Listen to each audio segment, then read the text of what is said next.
What are the myths aspirants have about history?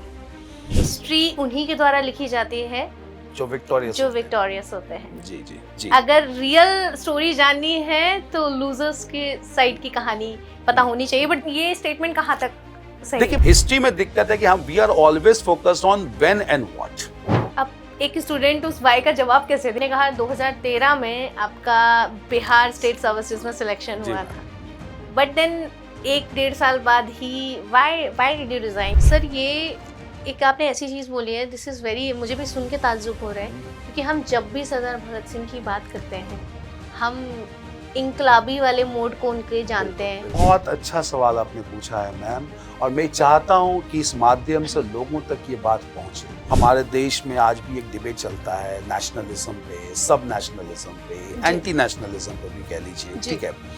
तो सबसे पहले तो हमें ये समझना है कि नेशनलिज्म का अर्थ क्या है। अभी फिर से आर्टिकल 370 की मांग कर दी गई जम्मू कश्मीर असेंबली में, क्लियर, ठीक है, स्पेशल स्टेटस की मांग कर दी गई। हमें ये समझना है कि आप स्पेशल स्टेटस क्यों चाहते हैं। चाणक्य का नाम इसलिए लेते हैं कि Chanakya was the first one who advocated India's foreign policy. India और कनाडा की सिचुएशन बहुत ही ज्यादा खराब चल रही है, ब्यूरोक्रेटिक हमले हो रहे हैं यहाँ से भी। अकॉर्डिंग टू यू, चाणक्य की कौन सी नीति यहाँ पर फिट बैठेगी? भारत सरकार की जो नीति है वो कहीं न कहीं चाणक्य नीति को दर्शाती है कि you have to be very strong and assertive when it comes to national interest. Is the word secularism. उसका क्या मायने हैं आज की सिचुएशन में? Distorted version जानते हैं लोग।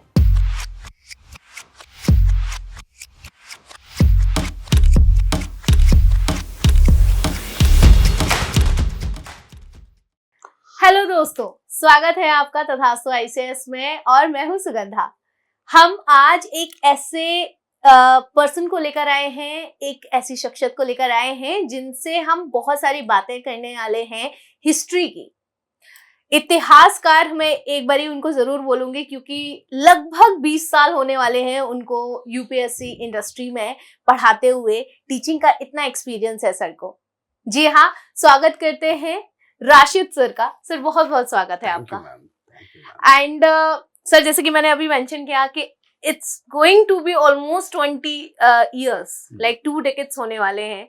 तो कैसा आपको लग रहा है कि आप 20 साल से एक इंडस्ट्री में काम कर रहे हैं, आपने बहुत सारी चीजें चेंजेस होते हुए देखे होंगे।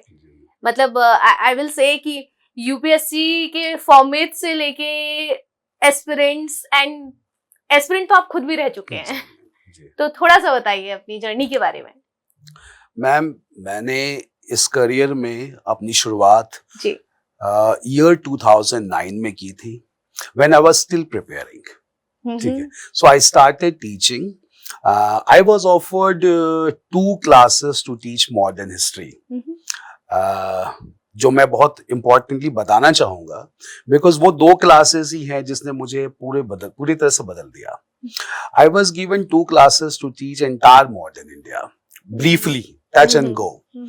And that was my first exposure to a classroom in a reputed institute. I covered modern history in 2 classes, amounting to 5 hours. Okay. And it was touch and go.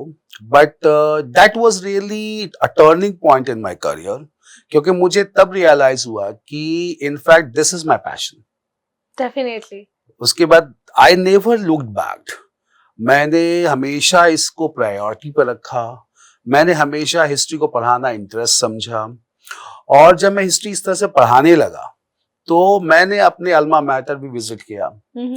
I have been a history graduate from Aligarh university, blessed enough to be taught by personalities like Irfan Habib sir, blessed to be taught by teachers like Nadeem Rizvi sir, who is great expert in architecture. तो they also supported me, और उन्होंने कहा कि और कैसे इसको और बेहतर कर सकते हैं। And then I went into deep inside of this sector. उसके बाद the journey started from there, and even I got selected into state services in 2013. I stayed there for 1.5 years, but that career did not appeal to me. Because मैं education में और teaching में बहुत ज्यादा ही engross हो चुका था। Definitely sir, आपका अगर आपने जैसे बताया कि आपने अलीगढ़ यूनिवर्सिटी से ग्रेजुएशन किया हुआ है, इससे पहले you belong from Bihar, Munger district से, राइट? तो बिहार से अलीगढ़ तक का सफर कैसा रहा? और लाइक मैं अगर बोलूंगी कि आपने जैसे मेंशन किया कि स्टेट सर्विसेज में आपका सिलेक्शन भी हुआ, तो उसमें हम आएंगे and I really want to discuss about that, but Bihar से अलीगढ़ तक का सफर कैसा रहा? मैम एक्चुअली मैंने जब 10th किया तो I passed my 10th from a reputed institute Notre Dame academy, a missionary school. और जब मैंने पास आउट किया तो ऑप्शंस बहुत सारे थे। मैंने 11th स्टैंडर्ड के लिए एंट्रेंस एग्जामिनेशंस भी दी हर जगह पे। I got selected into +2 examination in Aligarh. So my father was also ready for this, तो आई जॉइंड देयर। मैंने +2 वहीं से किया, फिजिक्स केमिस्ट्री मैथमेटिक्स में। 12th करने के बाद मेरे पास और ऑप्शंस थे, लेकिन वहां पे एक जर्नी में बताऊं मैं आपको कि I got to know from many of my seniors in the hostel only कि यहाँ का हिस्ट्री डिपार्टमेंट बहुत अच्छा है। That is centre for advance studies in medieval history and there were great stalwarts even now. ठीक है, जैसे मैंने पहले भी कहा, इरफान साहब हैं, नदीम रिजवी सर हैं, इशरत आलम हैं, there many one, R K. Trivedi थे वहां पे। So I decided to go for history. मैंने हिस्ट्री ज्वाइन किया वहां पे और 3 साल सचमुच मैंने बहुत एंजॉय किया। In fact I won't imagine that were the golden days of my life. 3 साल, हाँ, मैंने बहुत एंजॉय किया। Graduation examination point of view से नहीं किया मैम। इनफैक्ट क्या हुआ कि साइंस से जब आप आर्ट्स में शिफ्ट करते हैं तो आर्ट्स आपको बहुत आसान लगता है, साइंस से ज्यादा टफ तो नहीं लगता है। तो मेरे पास टाइम बहुत होता था and we had a very rich library there, Maulana Azad library थी। तो मैंने वहां पे बहुत सारी किताबें हिस्ट्री की आउट ऑफ इंक्विजिटिवनेस पढ़ना शुरू किया। मुझे ये सब्जेक्ट में बहुत इंटरेस्ट आने लगा और यू वोंट इमेजिन, मैंने वी.ए. स्मिथ की किताब जो हिस्ट्री ऑफ इंडिया है, अलेक्जेंडर्स इन्वेजन की बात करते हैं, वो अलग थ्योरी देते हैं, ठीक है, वो सब में मैंने उसको रिसर्च करना शुरू किया अपने से ही, ठीक है। And my specialization in graduation was ancient India. मैंने मौर्यन एम्पायर पे किया, मैंने अशोकन इंस्क्रिप्शंस पर बहुत रिसर्च किया। So sorry to interrupt you, you said कि मुझे इतना इंटरेस्ट आया कि you were so indulged in the entire process of graduation कि एग्जाम की तो पड़ी नहीं थी, you were just enjoying it, right? I really want to ask कि जब भी हम हिस्ट्री की बात करते हैं, आपने इतने सालों से आप पढ़ा रहे हैं, आपने डिफरेंट एस्पिरेंट्स को पढ़ाया, स्टूडेंट्स को पढ़ाया है, आपको क्या लगता है, मतलब मोस्ट ऑफ द टाइम जब भी मैं किसी से मिलती हूँ, बात करती हूँ आज की जनरेशन से, they are not too much into history. Somewhere they are afraid of history as a subject. I'm not saying. So why is this so? See, actually ma'am, मैं आपको बताऊं, मैं अपनी एक्सपीरियंस आपको बताता हूं कि हर बैच में जब मैं जाता हूं पढ़ाने के लिए और जब मैं मिड ऑफ द सेशन होता हूं या सेशन के एंड में आता हूं, तो बहुत सारे स्टूडेंट्स मेरे पास आते हैं। तो I won't say this like openly, but students ये कहते हैं कि सर हिस्ट्री इतना इंटरेस्टिंग हमें कभी नहीं लगा।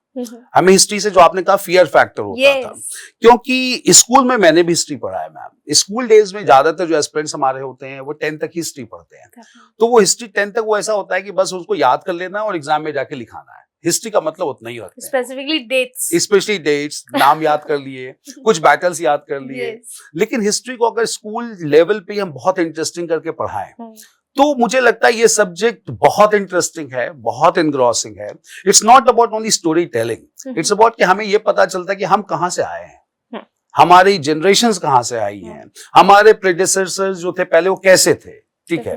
और उससे क्या होता है, हमें एक सपोर्ट मिलता है कि एक्चुअली हमने ऐसे जब इतना इवॉल्व किया है, स्ट्रगल किया है, तो लाइफ में आगे भी स्ट्रगल कर सकते हैं। मैं आपको छोटा सा आपको पता चलता है। आज भी मैं आपको बताऊं, छोटा सा एग्जांपल बताऊं मैं कि 99% जो ह्यूमन एवोल्यूशन का पीरियड है वो स्टोन एज में बीता है। People were basically hunters and gatherers. उनके पास कुछ नहीं था, उनके पास एक ही था कि उनको जिंदा रहना है। तो जो भी चीजें मिल रही थी सराउंडिंग में, पत्थर मिल रहे थे, उनसे इंप्लीमेंट्स बना रहे थे, वो हंटिंग कर रहे थे। 99% of the time they were in hunting stage. We have not lived even 1% of that after this.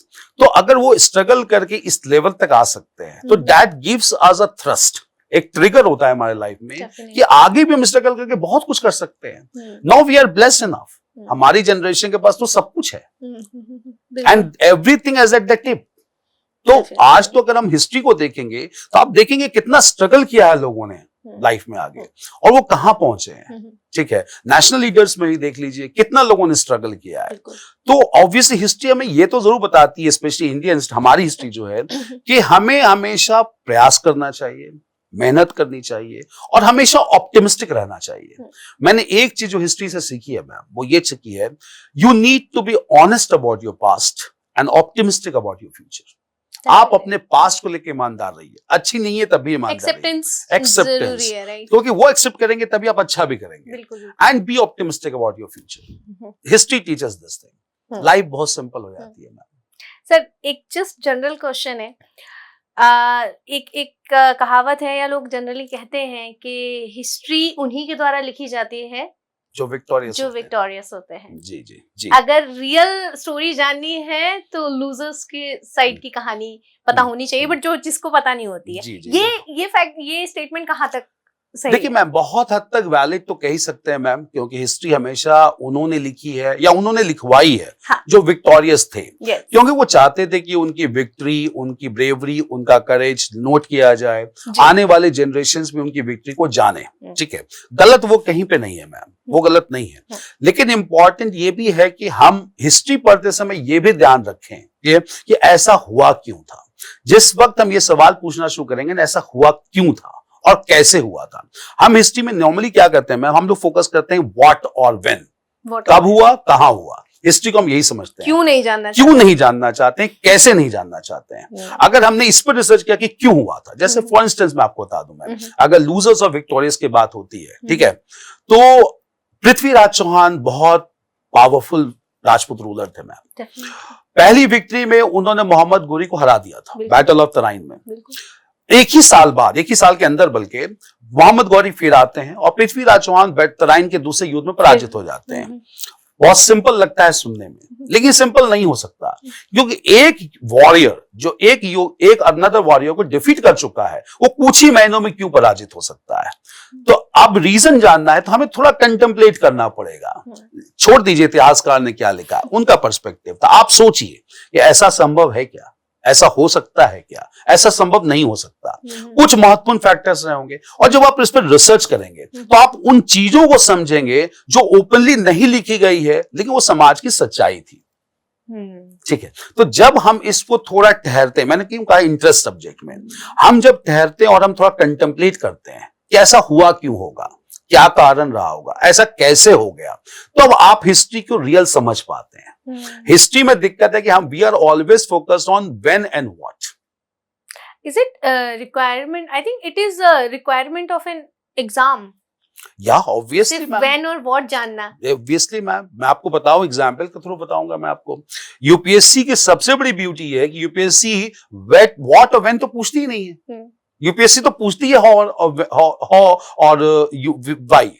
वो फोकस ही करती है कि क्यों हुआ था और कैसे हुआ था। जैसे मैं एग्जांपल बताऊं आपको, 2013 में मेंस का पैटर्न चेंज हुआ था और पहला ही सवाल जीएस पेपर 1 में आया था कि the third battle of Panipat was fought on 14th of January 1761। Second statement था why all empire shaking battles were fought only at Panipat. व्हाई पूछ लिया उन्होंने। बिल्कुल, ये किताबों में नहीं है आपको, ये इतिहासकार नहीं लिखते हैं, लेकिन यूपीएससी ने पूछा। वो क्यों पूछा? वो स्टूडेंट्स ही एक्सपेक्ट करते हैं कि आप इसको कंटेम्पलेट कीजिए। अब एक स्टूडेंट उस वाई का जवाब कैसे दे पाए? तो उसको अगर हिस्ट्री की समझ होगी कि पानीपत क्यों था, एम्पायर शेकिंग क्यों था, तो अगर उसने जब भी पढ़ा 3 बैटल और पानीपत, तो किसी स्टूडेंट ने पढ़े होंगे, क्योंकि भाई वो मिडिवल में 2 बैटल पढ़ लिए, मॉडर्न में 1 बैटल पढ़ लिया, तो उसको कभी तो ये सोचना चाहिए कि पानीपत में क्यों हो रहे हैं।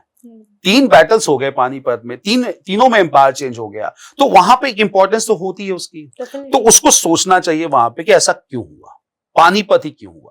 You are absolutely right. मुझे भी ऐसा है, बचपन से हमने सिर्फ जैसे प्लासी का युद्ध हो गया, पानीपत का युद्ध हो गया, तो 1 2 3 बस यही याद किया है। इसके पीछे की कहानी कभी नहीं, अच्छा किसके बीच में हुआ है ये भी कर लिया कि हाँ ठीक है ये डायनेस्टी थी, वो थे, ये थे, हो गया, बट क्यों हुआ ये आज तक सवाल नहीं पूछा। हिस्ट्री इज ऑल अबाउट कि वो हुआ क्यों था और कैसे हुआ था।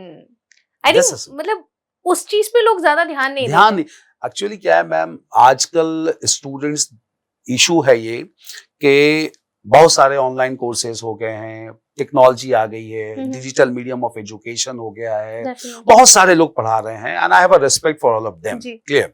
बट वो क्या है कि it's all about the bombardment of information, ठीक है। अब Definitely. हिस्ट्री को क्या है, मैंने आपको क्यों कहा कि स्कूल में अच्छे से पढ़ाया जाना चाहिए। चलो स्कूल में जो चीजें हो गई, लेकिन यहां पे उसको रिप्लिकेट नहीं करना था, यहां पे इस चीज को सुधार लेना था कि not enough of what and when, no come to why and how, Definitely. ये करना था। लेकिन अनफॉर्चुनेटली वही चीजें जो हैं यहां पे भी हो रही हैं, और स्टूडेंट्स का इंटरेस्ट सब्जेक्ट में उनको लग रहा है हिस्ट्री वही है जो 10th वाली थी, अभी भी वही है। बिल्कुल, हम सर इस टॉपिक में वापस आएंगे। आप थोड़ा सा आपकी जर्नी के बारे में और जानते हैं। आपने कहा 2013 में आपका बिहार स्टेट सर्विसेज में सिलेक्शन जी हुआ मैम। था, बट देन 1-1.5 साल बाद ही व्हाई डिड यू रिजाइन? क्योंकि आप जिस चीज की प्रिपरेशन कर रहे थे, you are preparing for UPSC and finally you got selected in state services, that's a very big thing. Why did you resign? Ma'am actually क्या था, मैं आपको बताऊं फ्रैंकली, मैंने सर्विस ज्वाइन की जी। मेरी ट्रेनिंग भी हुई, पहली पोस्टिंग भी हो गई मेरी, हम्म। ठीक है। लेकिन पोस्टिंग के दौरान जो मुझे लगा वहां काम करते हुए जी। कि every post has own importance, ठीक है, लगा कि I am not meant for it. मुझे ये हमेशा लगता था कि यहाँ पे जो मैं काम कर रहा हूँ, इससे बहुत ज्यादा प्रोडक्टिव काम तो मैं स्टूडेंट्स को गाइड करके कर सकता हूँ। तो मुझे हमेशा ये फीलिंग होती थी कि नहीं, स्टूडेंट्स को गाइड करना चाहिए। एंड यू वोंट इमेजिन, बहुत इंटरेस्टिंग सी बात बताऊंगा मैं आपको, जी। मैं हमेशा वीकेंड में दिल्ली आ जाता था। Okay. मैं हमेशा सैटरडे संडे में क्लास भी लेता था, हम्म। तो I never left touch with this. और वो सैटरडे संडे मेरे लिए इतना सेंस ऑफ सेटिस्फैक्शन होता था कि वो 5 दिन मेरे लिए वहां पर आराम से बीतता था। Is it related to this कि क्योंकि आपने जब आप खुद प्रिपरेशन कर रहे थे उसी दौरान से आपने मैंने पढ़ाना पढ़ा भी शुरू कर दिया था, जी एंड इसके बाद सिलेक्शन हुआ, जी, तो वो जो वैसे कहते हैं ना मोमेंटम मोमेंटम था कि वो फर्स्ट थिंग जो फर्स्ट इंस्टेंस वाला था कि ये this is what I really love to do it. तो सर कोई स्ट्रगल नहीं हुआ कि सिलेक्शन, अच्छी खासी सरकारी नौकरी छोड़ने के बाद प्राइवेट सेक्टर में वापस आना? Family members were bit concerned, Yes. ठीक है, उनको लग रहा था कि no, it is a wrong decision. But मुझे कहीं अंदर से ये कन्विक्शन था मैम कि I will do much better in teaching profession. मुझे अंदर से और आज भी मुझे कन्विक्शन है, एंड यू वोंट इमेजिन, मुझे कभी भी सेंस ऑफ रिपेंटेंस नहीं आता है कि I have left the job, because I am very much satisfied with what I am doing as of now. And I really want to continue in this sector. Definitely. अच्छा sir, इसके बाद आपने सिर्फ teaching ही नहीं की, इसके बाद आपने बहुत सारी फेमस 3 हिस्ट्री की बुक्स लिखी हैं जी, तो उन किताबों के बारे में थोड़ा सा बताइए, how it is useful? Very interesting ma'am, very Yes. Interesting. मैं आपको बताऊं मैम, ठीक है, कि जब मैं तैयारी कर रहा था जी। तो मेरा हिस्ट्री ऑप्शनल था। बिल्कुल। मैं हिस्ट्री ऑप्शनल जब तैयारी कर रहा था तो मेरे बहुत सारे फ्रेंड्स भी तैयारी कर रहे थे। उस समय मैं जेएनयू में अपना पीजी कर रहा था, हिस्ट्री में ही कर रहा था। थैंकफुली वहां भी मुझे बहुत अच्छे अच्छे टीचर्स मिले। तो जो सबसे ज्यादा दिक्कत मुझे आ रही थी और हमारे फ्रेंड सर्कल में भी आ रही थी, ये एक क्वेश्चन आता है मैप एंट्रीज पे, 50 मार्क्स का क्वेश्चन होता है, बहुत कंपलसरी है, सबको लिखना है हिस्ट्री ऑप्शन को, और उसी से मार्क्स शूट अप होते हैं पेपर 1 में, बिकॉज 50 में it's mathematical, you can score 40 also, तो that is very scoring mathematical है। लेकिन उसके लिए कभी भी मुझे कोई ऑथेंटिक मटेरियल नहीं मिला। ठीक है, हम फ्रेंड्स आते भी थे मार्केट में, कुछ मटेरियल लेके भी जाते थे, but none of them were satisfactory. तभी से मेरे दिमाग में ये बात थी कि I develop my own material for map entries, कि मुझे काम आए पहले, और अगर नहीं हुआ तो मैं अपने दोस्तों को देकर जाऊं। तो सिंस देन मैंने एक साइंटिफिक टेक्निक निकाला मैप एंट्रीज का, ग्रिड पैटर्न पे। मतलब अगर ब्लैंक मैप है आपको तो आप कैसे लोकेट कर पाएंगे ये साइट कहां पे है। तो I started the scientific technique of grid pattern, और ग्रिड पैटर्न पे मैंने मैप डेवलप तब से शुरू करना शुरू किया। और 2018 या 19 में I got that book published from GK publication, and you won't imagine, मैं ओपनली बोल सकता हूं कि अगर पूरे इंडिया में 10,000 स्टूडेंट हिस्ट्री ऑप्शनल है तो उसमें से 9,000 स्टूडेंट के पास वो बुक है आज। Very nice. आज भी, और I am going to update that book for the 4th edition recently. Definitely, it's a right approach. It's a, I think, right thing to find out कि किस चीज पे किताब जी लिखनी है। मैम, जी मैम, And that क्योंकि is मुझे more जो दिक्कत useful. हुई, Yes, yes, मैं चाहता yes. हूँ दूसरे कैंडिडेट्स को दिक्कत ना हो। Definitely. सर, हिस्ट्री ऑप्शनल की हमने बात करी, तो बच्चे आज भी हिस्ट्री ऑप्शनल लेने से कतराते हैं, जी बिल्कुल सही बात है। बट क्यों? देखिए मैंने आपको फिर बताया मैम, ठीक है, कि हिस्ट्री या वो जीएस में पढ़े या वो ऑप्शनल के लिए पढ़े, सबसे इंपॉर्टेंट चीज है बार बार अप्रोच। बिल्कुल। मैंने आपको कहा कि जब हिस्ट्री जीएस में ही लोग पढ़ते हैं और वो केवल फैक्ट्स, फिगर्स और व्हाट व्हेन में लगे रहते हैं, तो उनका आधा इंटरेस्ट तो वहीं पे खत्म हो जाता है। ऑप्शनल तो बहुत दूर की बात है। ऑप्शनल में तो you have to go into the depth of the subject, वहां तो आपको वाई और हॉ पे बहुत ज्यादा फोकस करना है। तो अगर उसका ग्लिम्स वाई और हॉ का अगर जीएस के टीचर भी दे दें तो बिलीव मी बहुत सारे स्टूडेंट टर्न हो जाएंगे हिस्ट्री ऑप्शनल में। और ऐसा नहीं है मैम कि हिस्ट्री ऑप्शनल से रिजल्ट नहीं होते हैं। कुछ साल पहले हिस्ट्री ऑप्शनल से ऑल इंडिया रैंक 1 भी आई है, ठीक है। तो it's not like that, subject is very good, but important है कि हम अप्रोच किस तरह का रखते हैं। तो जीएस में अगर आप ये डेवलप करा दें, मैं तो रिक्वेस्ट करता हूं सभी को, ठीक है, तो बिलीव मी बहुत सारे स्टूडेंट ऑप्शनल में शिफ्ट हो जाएंगे। इट्स वेरी इंटरेस्टिंग सब्जेक्ट, और जिस दिन ये इंटरेस्ट जनरेट हो गया तो history would be one of the most popular subject. अभी भी है, but it will become more popular among the candidates. I think अभी कुछ सालों में थोड़ा सा और सब्जेक्ट्स भी आए हैं अभी ऑप्शनल की रेस में, जी। जो नहीं उतना ज्यादा पहले पॉपुलर थे। अब आजकल जैसे एंथ्रोपोलॉजी बहुत ज्यादा लोग लेने लग गए हैं, और 3-4 साल पहले देखें तो हिस्ट्री को मतलब लोगों का क्रेज था हिस्ट्री जी, को बिल्कुल, लेकर, बिल्कुल, है ना? बिल्कुल। तो अभी की जनरेशन ऐसा जनरली सवाल आता है, because this is the first, I think पहला उनका रिएक्शन ही यही होता है, oh my God history is very vast, right? वो कैसे करेंगे वो डिटेल्स एंड डेट्स याद करना, it's very confusing.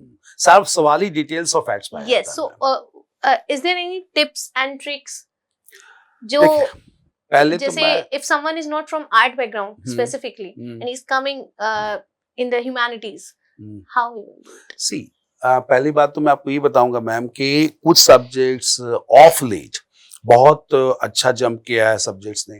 Anthropology is one of them, PSI is another subject, sociology is another subject, बहुत अच्छा जंप किया है, no doubt. See every subject has its own importance ma'am. बिल्कुल।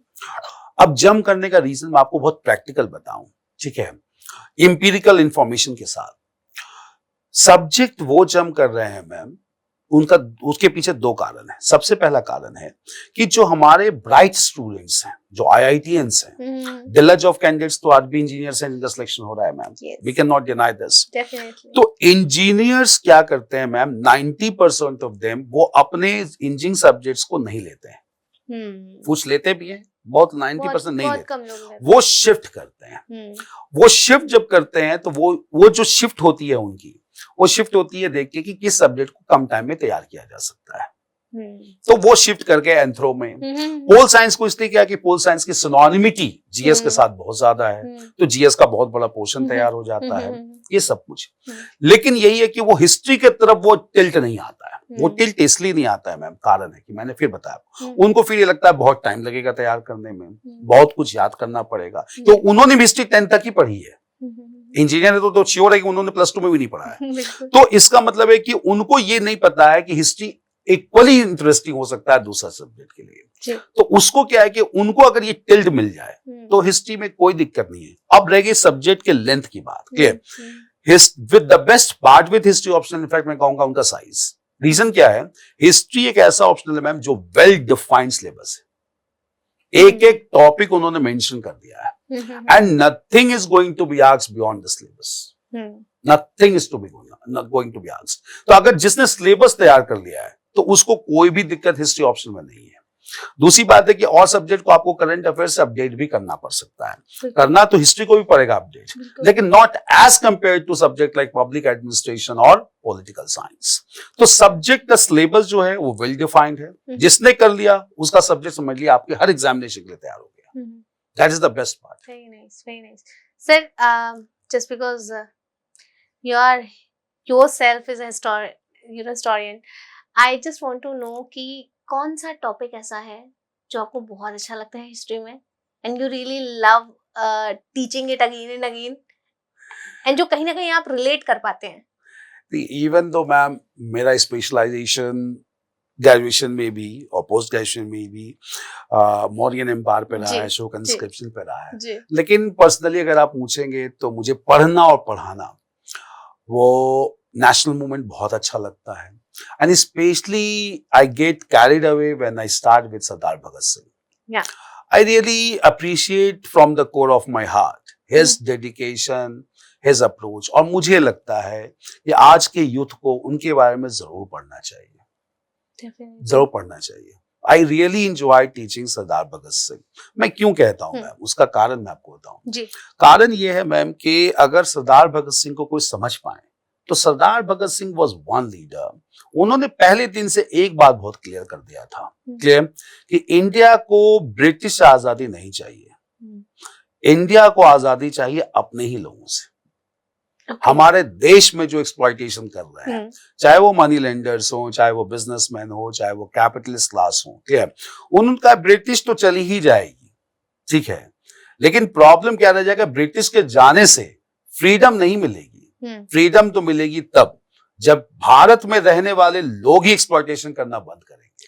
बट सर ये एक आपने ऐसी चीज बोली है, दिस इज वेरी, मुझे भी सुन के ताज्जुब हो रहा है, क्योंकि हम जब भी सरदार भगत सिंह की बात करते हैं हम इंकलाबी वाले मोड को उनके जानते हैं। बिल्कुल। हम जो उन्होंने ब्रिटिश पार्लियामेंट में बॉम्बिंग की थी, हम उस इंसिडेंट के बारे में जानते हैं। हम उनकी ये थॉट प्रोसेस के बारे में क्यों नहीं जानते? बहुत अच्छा सवाल आपने पूछा है मैम, और मैं चाहता हूं कि इस माध्यम से लोगों तक ये बात पहुंचे। You have asked a very valid question कि जब भी हम सरदार भगत सिंह का नाम भी लेते हैं जी, तो हमें लगता है कि चलो रेबल, यस, आप मतलब वायलेंस, ठीक है, किलिंग। लेकिन मैं आपको बताऊं मैम, यहाँ पे मैं क्लियर करना, आपने असेंबली बॉम्ब की भी बात की है। जी, जी। सरदार भगत सिंह जब पंजाब में थे जी, तो उन्होंने एक अपने दोस्तों के साथ मिलकर संगठन बनाया था, पंजाब नौजवान भारत सभा, लाहौर में बनाया था। Sorry to interrupt you here, एक पर्सपेक्टिव और है उनके बारे में कि एक जवान खून था, देश की आजादी का माहौल चल रहा था और बस कूद गए। तो जो मैं एक्चुअल में ये जानना चाहती हूँ कि उनकी आइडियोलॉजी की जो आपने बात करी है, वो आइडियोलॉजी तो हमें नहीं पता। ऐसा लगता है मैम, जैसे आपने कहा भी कि वो इम्पल्सिव तो नहीं थे, एज कम थी उनकी, जवान थे, उनको लगा भारत को इंडिपेंडेंट होना है, तो ऐसा तो नहीं था कि इम्पल्सिव थे। जी, क्लियर, जैसे महात्मा गांधी बहुत मैच्योर थे तो इम्पल्सिव थे, ये मैं क्लियर करना चाहता हूँ। वो इम्पल्सिव नहीं थे मैम, वो कहीं पे इम्पल्सिव नहीं थे। अगर उनकी जीवनी को आप देखें मैम, तो जब उनकी पैदाइश हुई सितंबर 1907 में लालपुर में, उनके घर के जितने भी मेल सदस्य थे उनको ज्यादातर ब्रिटिश सरकार बंदी बनाकर रखती थी, चाहे उनके दादा अर्जुन सिंह हो, उनके पिता जो हैं वो स्वरण सिंह हो, या उनके अंकल अजीत सिंह हो, ठीक है, और वो अपने परिवार के अंदर अपने घर में जो महिलाएं थी उनके वो दुख दर्द को समझते थे, अपनी माता हो चाहे दुर्गावती या जो भी हो। तो बचपन से उसी को लग रहा था उनको कि नहीं, ठीक है, ब्रिटिश सरकार जो है वो यहाँ पर बहुत ज्यादा ही जो है मतलब एट्रोसिटीज कर रही है, हमारी सोसाइटी को लिबरेट होना चाहिए, ठीक है। आप यकीन मानेंगे, जब जलियांवाला बाग मैसेकर हुआ, क्या उम्र रही होगी उनकी, 1907 में पैदाइश हुई थी, 1919 में जलियांवाला बाग मैसेकर हुआ था, ठीक है। आप देखेंगे उस समय वो जाते हैं और कुछ मिट्टी को कलेक्ट करते हैं जो खून से लगे हुए थे, और उस समय वो दृढ़ निश्चय लेते हैं कि इसका जो है ये वेस्ट नहीं जाएगा, इससे स्वतंत्रता आएगी, ठीक है। वो महात्मा गांधी का भी समर्थन कर रहे थे नॉन कॉर्पोरेशन मूवमेंट, लेकिन उनको बाद में झटका लगता है क्योंकि जब नॉन कॉर्पोरेशन मूवमेंट को विड्रॉ कर लिया जाता है। अब इंपल्सिव क्यों नहीं थे, वायलेंस क्यों नहीं हो सकता है, मैं आपको बताऊं। जब सरदार भगत सिंह फिरोज शाह कोटला ग्राउंड में ऑल इंडिया रिवोल्यूशनरीज को संबोधित कर रहे थे, जिसका आयोजन चंद्रशेखर आजाद ने किया था, सरदार भगत सिंह ने अपने अप्रोच को बहुत क्लियर कर दिया था। उन्होंने कहा था कि वायलेंस से हम कुछ अचीव नहीं कर सकते, आप समझिएगा, उन्होंने कहा वायलेंस से हम कुछ अचीव नहीं कर सकते, यदि हमें कुछ अचीव करना है और हम इमेंसिपेशन चाहते हैं मासेस का, तो हमें पीसफुल मास एजिटेशन करना चाहिए, जिसकी बात महात्मा गांधी भी कर रहे थे। तो उन्होंने मास एजिटेशन की बात की, उन्होंने कहा, वो पीसफुल लाइंस पे बात की, उन्होंने वायलेंस से कहा कि कुछ भी नहीं हो सकता। और इसी ग्राउंड में उन्होंने एक कहा कि हमारा जो औपचारिक उद्देश्य भारत में है वो समाजवाद की स्थापना है, सोशलिज्म। तभी एचआरए का नाम बदल के उन्होंने एचएसआरए कर दिया और कहा कि समाजवाद का अर्थ है कि जितने भी संसाधन हैं जितने भी रिसोर्सेस हमारे देश में वो समाज के हर वक्त तक पहुंचने चाहिए। That is real independence. Definitely. लेकिन उनको क्यों ये चीज लंबे समय तक वो नहीं रख कर पाए, कारण ये भी समझिए जो इंपल्सिव दिमाग में होता है। ठीक उसी समय जब वो तैयार थे जन आंदोलन के लिए, 17 नवंबर 1928 को पंजाब के नेता लाला लाजपत राय की हत्या कर दी जाती है और वहां पर लिखा जाता है कि एक नेशनल इंसल्ट है देश के लिए।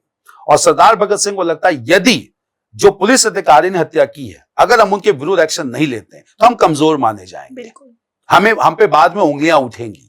तब उन्होंने उस पुलिस ऑफिसर जेम्स स्कॉट जो थे उनकी हत्या का निर्णय लेते हैं। हालांकि जे सॉन्डर्स की हत्या हो जाती है, तो इंपल्सिव नहीं था वो था कि वहां की आत्मा को जगाना था उनको, लोगों को ये ना लगे कि मैं कमजोर हूँ, हाँ, या ऐसा तो नहीं कि मैं सिर्फ भाषण दे रहा हूँ, मैं कुछ कर भी सकता हूँ, ठीक है। तो वो भावना देनी थी लोगों को।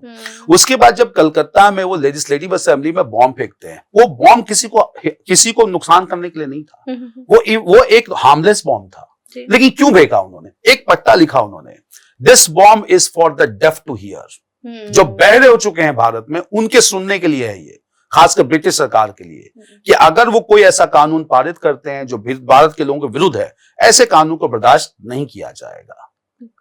आप अब समझिए कहां पर से इंपल्सिव है वो, कहां पर से इनकलाब है वो। I was asking about the perspective. तो पर्सपेक्टिव इसलिए मैम ना कि हमने पर्सपेक्टिव में सरदार भगत सिंह को बहुत डेप्थ में जाके पढ़ाया नहीं, बताया नहीं लोगों को, क्योंकि बचपन से यही, हाँ, जब भी मतलब ऑब्वियसली हम रिवॉल्यूशनरीज की बात करते हैं, बचपन में क्रांतिकारियों के नाम याद करते हैं, लेकिन जब सरदार भगत सिंह की बात आती है, चंद्रशेखर आजाद की बात आती है, जो भी उनके साथी थे, बाकी इन सबकी जहाँ पे भी बात आती है तो वो इंकलाब जिंदाबाद, बस इतना पढ़ा दिया जाता है कि ऐसा क्या। आपको मैं एक और एग्जाम्पल बताऊं जी। जब जेल में उनको अरेस्ट कर लिया जाता है तो वो भूख हड़ताल करते हैं, हाँ, साफ कपड़ों के लिए, अच्छे खाने के लिए, रेगुलर न्यूज़पेपर के लिए जी। और ये भूख हड़ताल इतनी लंबी चलती है कि 63 दिनों के बाद जतिन दास का देहांत हो जाता है और सरदार भगत सिंह उसके बाद भी भूख हड़ताल को जारी रखते हैं। मेरा एक ही सवाल आज तक है कि यदि कोई आदमी इतना वायलेंट होगा तो क्या आपको लगता है कि 70, 75, 100 दिन तक वो बिना भूख प्यास के, बिना पानी के वो इसी चीज का विरोध करेगा? वो तो वायलेंस करेगा, लेकिन उन्होंने कहा वायलेंस किया? उन्होंने नहीं किया। जब उनको फांसी लगाई जा रही थी, उनसे पूछा गया कि आपकी अंतिम इच्छा क्या है? बोला हम तीनों गले लगना चाहते हैं एक दूसरे के। कहां वायलेंस है ये? कितनी बड़ी बात कही उन्होंने। एंड उनके बारे में कहा जाता है मरने से पहले ही conquered the fear of death. वो कंकर कर चुके थे फियर ऑफ डेथ को। उनकी बात समझिए, उन्होंने जब किताब लिखी why I am an atheist, मैं नास्तिक क्यों हूं, उन्होंने कहा कि पूरे ईश्वर ने अगर पूरे ब्रह्मांड को बनाया है तो जितने भी लोग हैं वो ईश्वर के चिल्ड्रन हैं, बच्चे हैं। तो अगर ईश्वर है तो एक बच्चे के द्वारा दूसरे बच्चे पर एट्रोसिटी की जा रही है, वो ईश्वर तो बर्दाश्त नहीं कर सकता। इस पर सवाल होना चाहिए। तो आप समझिए कितना डेयरिंग स्टेप है ये, ठीक है। तो इतना आसान नहीं है। हमने सिर्फ ये पढ़ लिया कि उनका ये था, उन्होंने ऐसे किया, उन्होंने ये कब किया, उन्होंने व्हाट और व्हेन में हम रह गए। हमने कभी भी नहीं पढ़ा कि उसके पीछे क्या मानसिकता थी। एक और लाइन मैं आपको बताऊं, बहुत सारी लाइन है भगत सिंह की। उनकी जब अरेंज मैरिज रख दी गई गांव में, तो उन्होंने एक लाइन लिखा अपने पिता को, open letter, if I have to get married in enslaved India, my bride can only be my death. Oh my God, it's a big line. It's a really big. आप सोचिए, if I have to get married in enslaved India, my bride can only be my death. और लिख के वो चले आए कानपुर भगत आजाद को समर्थन देने के लिए। कोई भी व्यक्ति इंपल्सिव नहीं हो सकता, और इंपल्सिव आप एक बार हो सकते हैं, 2 बार, पूरी जीवन भर नहीं हो सकते हैं। तो ये चीजें मिस आउट हो जाती हैं कहीं ना कहीं पे हमारे लिए। मतलब बात वही है कि इंपल्सिवनेस तो है, इसके बारे में तो हमने बात करी है, लेकिन एक 2 तरीके से देश में आजाद कराने की वो चल रही थी, एक दौड़ चल रही थी, जिसमें एक साइड थे महात्मा गांधी, जवाहरलाल नेहरू, जो बहुत शांति रूप से अहिंसा के पथ पे चल के करना चाह रहे थे, ठीक है।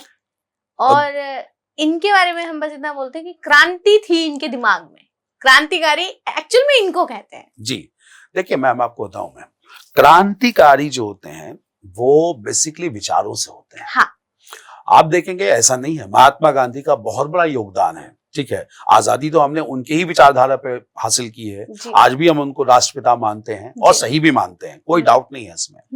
लेकिन मैं आपको बता दूं, क्रांतिकारी विचारधारा को अगर आप समझेंगे तो वो क्रांतिकारी विचारधारा इसलिए भी जरूरी थी क्योंकि भारत में जो लोग थे उस समय उनका आत्मविश्वास बहुत प्रभावित हो चुका था जी। और यदि उस आत्मविश्वास को उजागर करना था तो किसी ना किसी को तो एक स्पार्क छोड़ना था भारत में, ठीक है। और वो कोई एक यंग आदमी छोड़ सकता था कि नहीं, अगर आप लोग फाइट कर सकते हैं, यदि मैं फाइट कर सकता हूं अकेले तो आप भी कर सकते हैं, ठीक है। और यकीन मानिए लोगों ने पूर्ण समर्थन भी दिया उनको, और समर्थन देने के बाद आज भी उनको evergreen youth icon of India माना जाता है, ठीक है, क्योंकि कुछ एग्जाम्पल उन्होंने सेट किया, ठीक है। तो एग्जाम्पल वो भी गलत नहीं है, एग्जाम्पल महात्मा गांधी के भी गलत नहीं है, ठीक है, लेकिन जरूरी जितना महात्मा गांधी का योगदान है उतना ही जरूरी सरदार भगत सिंह का भी है। Very interesting sir. एक बहुत ही ऐसे इंटरेस्टिंग सा सवाल आ रहा है, जब आप क्लास में हिस्ट्री पढ़ाते हैं, जब आप ऐसे इंसिडेंट्स पढ़ाते हैं, बहुत डेप्थ में पढ़ाते हैं, राइट, क्योंकि आपका नॉलेज बेस उस लेवल पे है कि जो हमने अभी तक पढ़ा होता है ऊपर ऊपर जा रहा होता है, बट हम बहुत डेप्थ में जब जानते हैं, कई बार ऐसा होता है कि students Indians are like in nature they are very emotional. तो ऐसा कभी कोई इंसिडेंट हुआ है क्लास में कि जहाँ कोई बच्चा बहुत ही ज्यादा भावुक हो गया हो किसी टॉपिक को लेकर?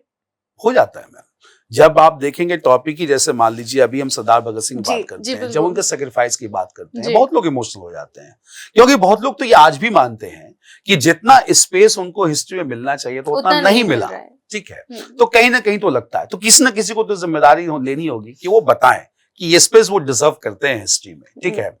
तो जब मैं पढ़ाता हूँ ये सारी चीजें तो उनको सचमुच लगता है कि क्या ये सेक्रीफाइस था, तो ऑब्वियसली बहुत लोगों की आंखों में टीयर्स भी आ जाते हैं, बहुत लोग इमोशनल भी हो जाते हैं, बहुत लोग लिख भी नहीं पाते हैं, लेकिन मैंने कहा आप जानो कि आजादी जो आप इंजॉय कर रहे हो आज, ये आसानी से नहीं मिली है, और इसको आप इसकी अहमियत समझो आप, ठीक है।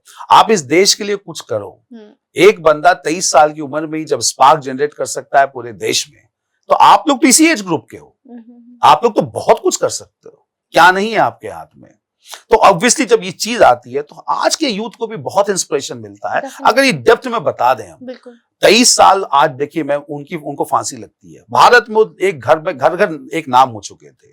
हमारे जो कैंडिडेट तैयारी करने आते हैं लगभग इसी एज ग्रुप के होते हैं, हाँ। और अगर हम उनको सचमुच इसके बारे में बताएं इस डेप्थ में जाके, तो उनको कितना आत्मविश्वास आएगा कि कितनी बड़ी चीज हमें दे दी गई है, हमें सिर्फ इससे जो है अच्छे से इज्जत करके रखना है और आगे बढ़ना है लाइफ में। एंड आई थिंक जो आपने बोला है कि एक्चुअल में इसी एज के बच्चे हैं जो यूपीएससी की प्रिपरेशन करने आते हैं, सिविल सर्वेंट बनने आते हैं, एंड कहीं ना कहीं भगत सिंह की आइडियोलॉजी भी इसी आइडियोलॉजी से कनेक्टेड है कि आप सिविल सर्वेंट बन के देश के उत्थान में ही उसकी मदद करने वाले हैं, देश को ऊपर उठाने वाले हैं, और वही वो चाहते थे, है ना। आप सोचिए, आप रिसोर्सेज अगर लोगों को देते हैं, कहीं ना कहीं आप तो लगेगा ना कि आप रेप्लिका है, आपको बहुत कॉन्फिडेंस आएगा लाइफ में, और आपको लगेगा you are really your life is worth.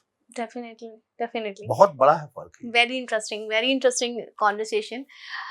इसके अलावा आपने बोला कि आपका जो स्पेशलाइजेशन है वो एंशिएंट हिस्ट्री, मौर्य साम्राज्य जो था, चाणक्य की बात करते हैं। जी हाँ, ठीक है मैम। थोड़ा बहुत अब यूपीएससी की बात है तो बिल्कुल ब्यूरोक्रेसी की बात कर रहे हैं, तो चाणक्य और कौटिल्य की नीतियां एकदम फेमस है। बिल्कुल फेमस। तो कैसे एक नई जनरेशन का बच्चा उस नीति को समझे बहुत आसान तरीके से? देखिए मैम, आज चाणक्य नीति आज भी बहुत प्रासंगिक है, बहुत रेलेवेंट मानते हैं। क्यों मानते हैं रेलेवेंट आज भी चाणक्य को? अगर आप सही में देखें तो हमारे देश में आज भी एक डिबेट चलता है नेशनलिज्म पे, सब नेशनलिज्म पे, एंटी नेशनलिज्म पे भी कह लीजिए, ठीक है।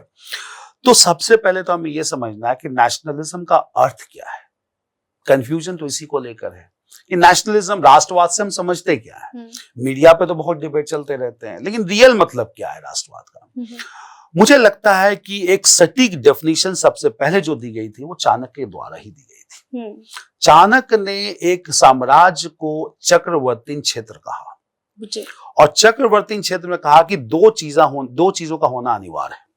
सबसे पहले कहा कि एक बड़ा साम्राज्य जब होगा, जब उसका सर्कमफ्रेंस बहुत बड़ा होगा, तो उस साम्राज्य के लोग जो है वो होमोजेनस तो हो नहीं सकते, वो हेट्रोजेनस होंगे, डाइवर्सिटी होगी, जो आज हमारे देश में भी है। मैं अपने देश से अभी लिंक करके बताऊंगा।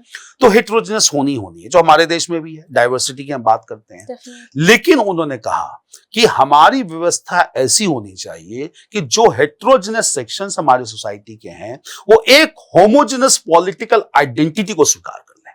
बिल्कुल ठीक है। आज हमारे भारत देश में क्लियर बहुत हेट्रोजेनस सेक्शंस हैं, क्लियर, लेकिन जितने भी हेट्रोजेनस सेक्शंस हैं, अगर ये आंतरिक रूप से स्वीकार कर लें कि उनकी पॉलिटिकल आइडेंटिटी एक और होमोजेनस है, तो भारत एक महत्वपूर्ण और संपूर्ण राष्ट्र बन जाएगा।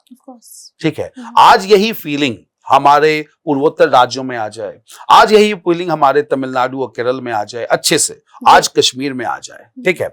रिसेंटली आप देखिए यहाँ पे अभी फिर से आर्टिकल 370 की मांग कर दी गई जम्मू कश्मीर असेंबली में, क्लियर, ठीक है, स्पेशल स्टेटस की मांग कर दी गई। हमें ये समझना है कि आप स्पेशल स्टेटस क्यों चाहते हैं। आप तो भारत के अभिन्न अंग हैं, तो इसका मतलब आपकी आइडेंटिटी तो भारत के साथ होनी चाहिए। क्यों आप अलग होना चाहते हैं? आप क्यों अलग है? आप स्पेशल से मांगे क्यों रहे हैं? ठीक है, इनफ है, 75 इयर्स हो गए, 70 साल हो गए, जो बाकी स्टेट्स के साथ है वो है आपके साथ है। तो इसका मतलब है कहीं ना कहीं पे आपके अंदर होमोजेनस पॉलिटिकल आइडेंटिटी की भावना नहीं आ रही है। एंड एम्पायर और nation is one where there are heterogeneous people but they have homogeneous political identity। तो जरूरत यहां पे ये है कि हम इन लोगों को और भी लोगों को ये बता सकें कि all of you belong to a common nation. और कॉमन नेशन जब आप बिलीव कर लेंगे, होमोजेनस पॉलिटिकल आइडेंटिटी बना लेंगे, तो आपका हेट्रोजेनस भी सेफ रहेगा। लेकिन अगर आप नहीं करेंगे तो आपकी हेट्रोजेनिटी भी सेफ नहीं है। यही चाणक्य भी कहते हैं इस बात को।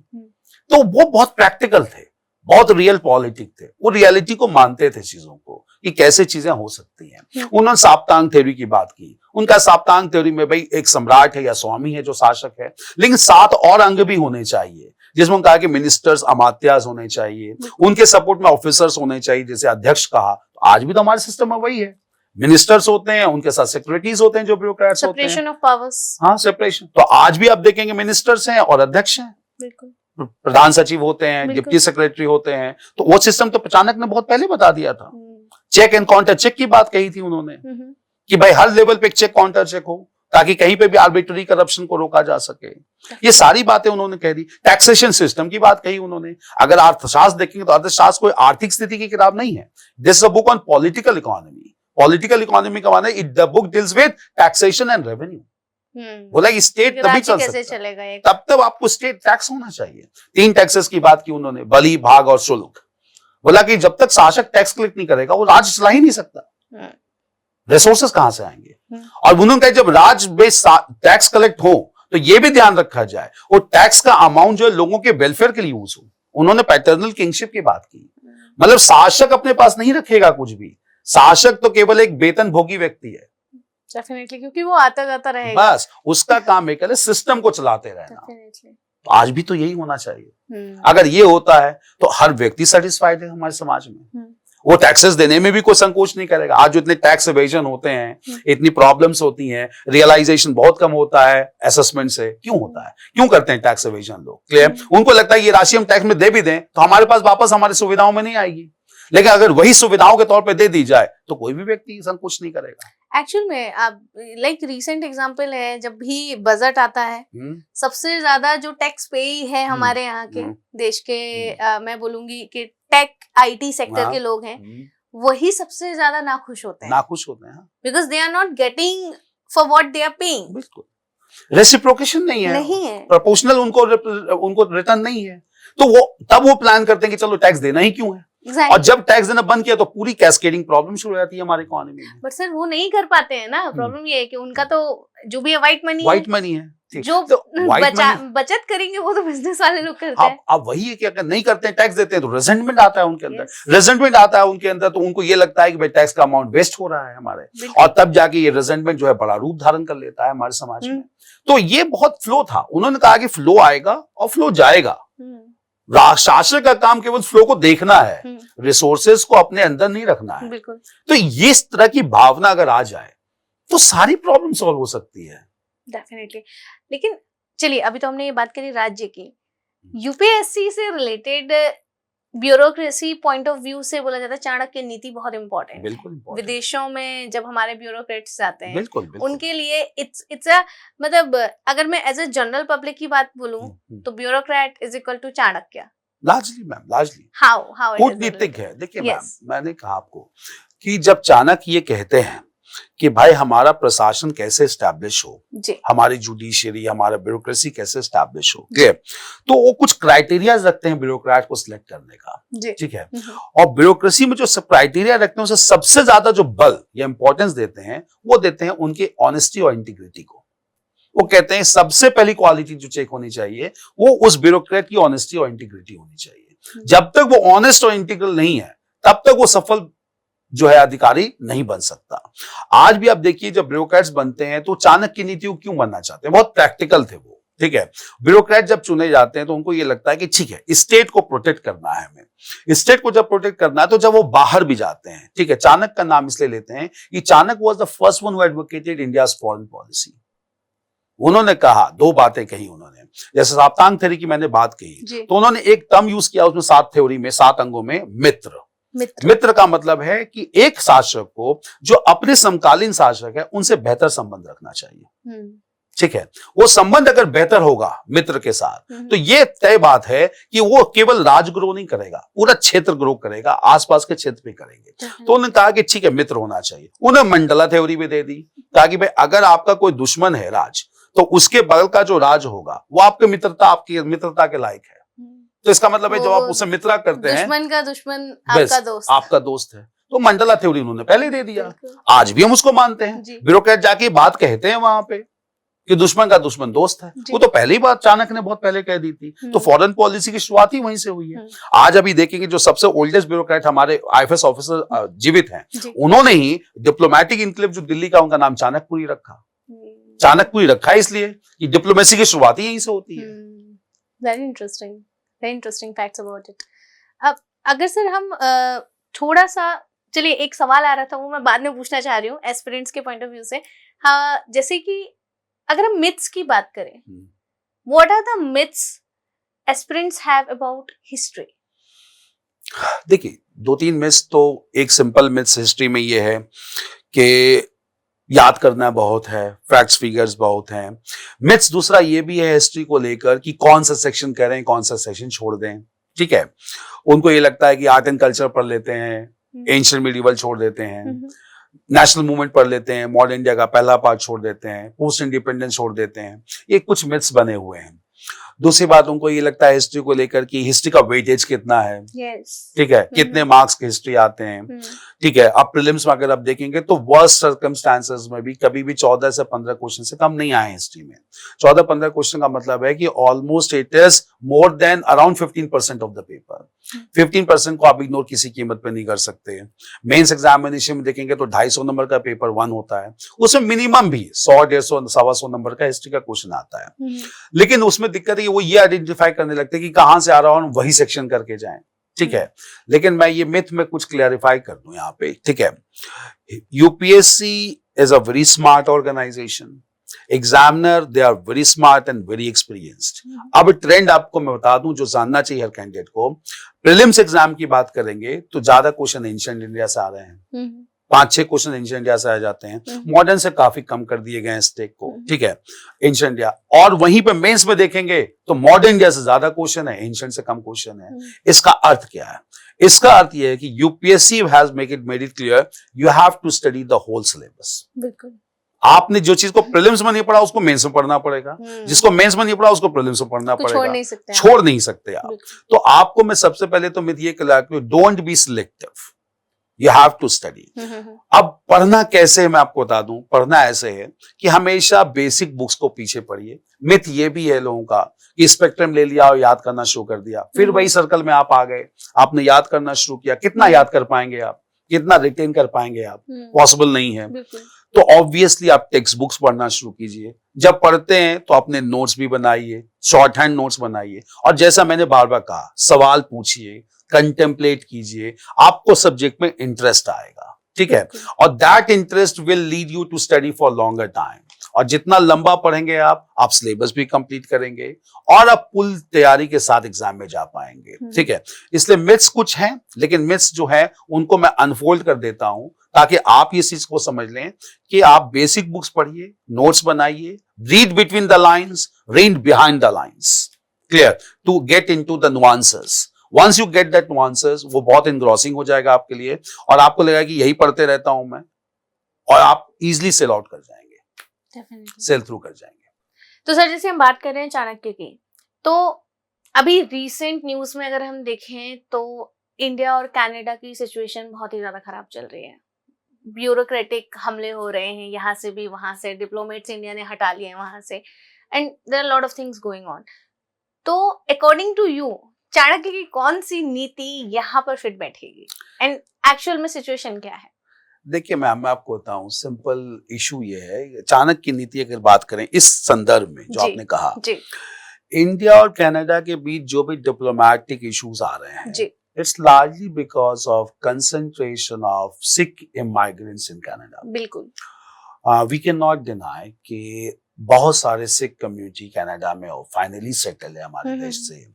कुछ सिटीज ऐसे जैसे टोरंटो है या वैंकूवर है, आज भी सिख आबादी काफी ज्यादा है वहाँ, and they are at very good post also, बहुत पावरफुल भी है। ठीक है, अब यहाँ पे कनाडा के संदर्भ में पहले समझ लीजिए कि कनाडा क्यों इस तरह की पॉलिसीज अपना रही है, क्यों वो डिफेंड करना चाहती है, चाहे वो खालिस्तान का इशू क्यों ना हो।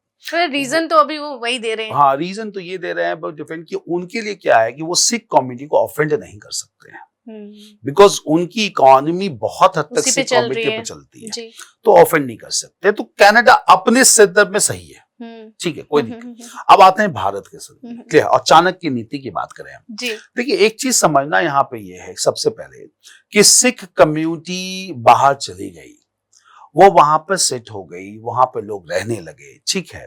वहां पर रहने के बावजूद भी उनको ये लगता है कि भारत में एक सिख राष्ट्र बनना चाहिए, खालिस्तान का। ये मांग आज से नहीं चल रही है, 1940 से ही चल रही है। जब मुस्लिम लीग ने पाकिस्तान की मांग रखी तो सिख समुदाय ने खालिस्तान की मांग रख दी, हालांकि उसको बहुत तवज्जो उस समय नहीं दिया गया, तो उस खालिस्तान नहीं बनी। लेकिन उसके बाद भी खालिस्तान की मांग लगातार चलती रही, ठीक है। अब जब खालिस्तान की मांग लगातार चलती रही यहाँ पे, तो अब उस समय आप देखेंगे, इस समय में इंदिरा गांधी की हत्या भी हो जाती है, ऑपरेशन ब्लू स्टार भी होता है, फिर राजीव गांधी आते हैं, फिर ऑपरेशन थंडरस्टॉर्म होता है, ब्लैक थंडर, केपीएस गिल होते हैं, बहुत सारी चीजें चलती रहती हैं, ठीक है।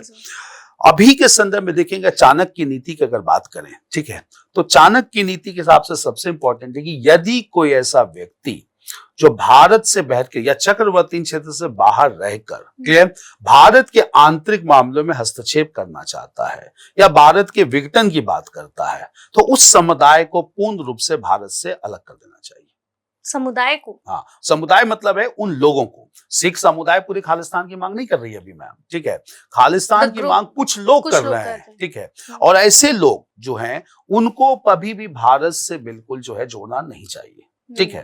क्योंकि इसलिए इंपॉर्टेंट इसलिए है कि नहीं जोड़ना चाहिए क्योंकि उनसे दो नुकसान हो रहे हैं। एक तो भारत का नुकसान हो ही रहा है, सबसे इंपॉर्टेंट है आम जो सिख समुदाय है उनकी छवि खराब हो, बिल्कुल उनकी इमेज, ठीक है। तो इंपॉर्टेंट ये नहीं समझे कि वो पूरा पंजाब या पूरी सिख समुदाय खालिस्तान की मांग करती है, नहीं मांग करती है। वो बिल्कुल सेटिस्फाइड है भारत के साथ, वो भारत के साथ ही रहना चाहते हैं। लेकिन आने वाले समय में अगर इसे नहीं रोका गया, जो चाणक्य नीति कहती है, तो जो आम लोग हैं जो भारत के साथ हैं वो कहीं ना कहीं उनसे फिर भी प्रभावित होंगे और ये समस्या चलती रहेगी। तो कहीं ना कहीं पे इसको फुल स्टॉप तो लगाना पड़ेगा, राष्ट्र हित में भी और सिख समुदाय के हित में भी, ठीक है। तो इंपॉर्टेंट ये कि जो वो लोग हैं जो खालिस्तान का समर्थन करते हैं, वो कनाडा में भी करते हैं, वो यूके में भी करते हैं, उनको वहीं रख छोड़ दिया जाए, उनको वहीं छोड़ दिया जाए और ये ध्यान रखा जाए कि उनका हस्तक्षेप भारत के मामले में ना हो। क्लियर? अगर किसी सरकार के द्वारा वही कर रहे हैं तो सरकार को भी साथ साथ चेतावनी दे दी जाए, जो भारत सरकार ने किया है और भारत सरकार ने बहुत सही नीति अपनाई है। क्लियर?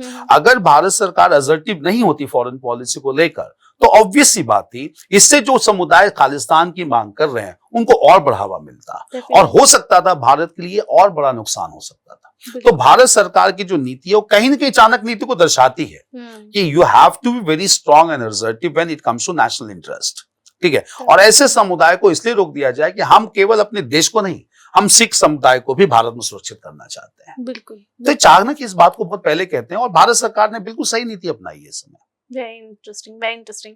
दो just instant question in my mind कि अभी मैं भगत सिंह की भी बात कर रही थी, तो उसमें भी एक हमने नोट डाउन किया था मैंने कि मैं पूछूंगी कुछ फार्मर प्रोटेस्ट से रिलेटेड, उसमें भी सिख समुदाय हुआ है कहीं ना कहीं इंक्लूड, और यहाँ पे भी अगर हम बात कर रहे हैं तो यहाँ पे भी सिख समुदाय बिल्कुल है। तो ये समुदाय की अगर हम बात कर ही रहे हैं तो हम अगले सवाल पे चलते हैं कि आपने बोला कि जब हमारी बात हुई थी आपने बताया कि भक्ति और सूफी मूवमेंट्स में आपको बहुत इंटरेस्ट है, मिडिवल हिस्ट्री में आप वो पढ़ाना बहुत पसंद करते हैं। तो व्हाट इज समुदाय, व्हाट इज धर्म? देखिए मैम, ठीक है, बहुत अच्छा सवाल आपने पूछा, धर्म क्या है? क्योंकि मैं अभी एक सेकंड के लिए कंफ्यूज हो गई थी, आपने समुदाय बोला तो एक धर्म के समुदाय को लेके मैं कंफ्यूज हो गई। देखिए, और बात भी वही चल रही है।